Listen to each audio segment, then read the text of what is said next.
இட்டாலிக்கு போயிருக்காரு. இட்டாலிக்கு போன இடத்துல ஒரு இடத்துல ரெஸ்ட் எடுத்துகிட்டு இருந்திருக்காரு. அந்த இடத்துல ஒரு வார் நடக்குது. அந்த வாரை பார்த்தா அவருக்கு பார்த்துட்டு மனசே கேட்கல. எல்லாரும் இன்ஜூரி ஆகுறாங்க, நிறைய பேர் டெத் ஆகிடுறாங்க. அதை பார்த்துட்டு அவருக்கு ரொம்ப கஷ்டமாக இருக்குது. அதுக்கப்புறம் ஒரு புக் எழுதுறாரு. அவர் மிஸ்ட்ரி ஆஃப் சோலபோர் அப்படிங்கிற ஒரு புக் எழுதுறாரு. அந்த புக்கு நல்லா பாப்புலர் ஆயிடுச்சு.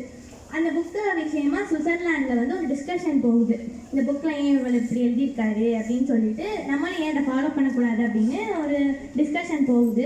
சுவிட்சர்லாந்து எங்கள் கூட அவங்க கூப்பிடுறாங்க. ஜேஆர்சி விஷயமா நம்ம எடுக்க போகிறோம், யார் யார் எந்தெந்த கண்ட்ரிக்கெலாம் அந்த ஜேஆர்சி தேவைப்படுதோ சேர்ந்துக்கோங்க அப்படின்னு சொல்கிறாங்க.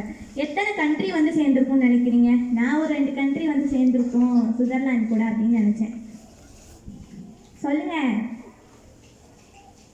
நான் மோர் தென் 60 கண்ட்ரிஸ் அவங்க கூட சேர்ந்து அது ஒரு ஜேஆர்சிங்கிறத ஒன்று உருவாக்கியிருக்காங்க. அதுக்கப்புறம் சுனாமி ஒரு ஆக்சிடெண்ட் பற்றி சொல்கிறேன். அங்கே இந்த ஒரு டிராஃபிக் போலீஸ் சொன்னார், ஆக்சிடெண்ட்டுங்கிறது தமிழ்நாட்டில் ஒரு சுனாமி வந்தால் எத்தனை மக்கள் அழியிறாங்களோ அதை விட அதிகமாக அந்த ஆக்சிடெண்ட்டில் அழியிறாங்களாம். அதுவும் பர் 1 டேல அழியிறாங்க அப்படின்னு சொன்னாங்க. மறுவாழ்வு மையம், இந்த ட்ரக்ஸ் அடிக்ட் ஆனவங்கலாம் மறுவாழ்வு மையத்துக்கு போய் இருப்பாங்கல்ல, அது மாதிரி இப்போ ஃபோனுக்கும் மறுவாழ்வு மையம் வந்திருக்கு. ஏன்னா ஃபோன் யூஸ் பண்ணி அதிக பேர் மென்டல் அந்த மாதிரி ஆயிருக்கிறதுனால அதுக்காண்டி ஒரு மறுவாழ்வு மையம் வந்திருக்கு. அதையும் அவங்க சொன்னாங்க. அதுக்கப்புறமா அந்த ஃபோன் யூஸ் பண்ணும்போது அந்த கட்ட விரலில் தான் நம்ம அதிகமாக யூஸ் பண்ணுவோம். அந்த தம் ஃபிங்கர் நமக்கு அதிகமாக யூஸ் ஆகும்.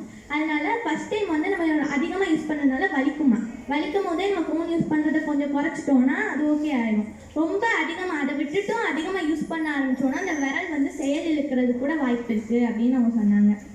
மொபைல் ஃபோனுங்கிறது அதை தான் சொன்னாங்க அவங்க, இந்த விரல் யூஸ் பண்ணாதீங்க, அந்த மொபைல் ஃபோனுங்கிறதே ஒரு ட்ரக்ஸு அப்படின்னு சொன்னாங்க. ஸோ எல்லோரும் அவங்க சொன்னதை கேட்டு நடந்துக்கோங்க. அதுக்கப்புறம் ஜேஆர்சி கிளாஸ் நம்ம ஸ்கூலில் தேர்ஸ்டேலேருந்து ஸ்டார்ட் பண்ண போகிறாங்க.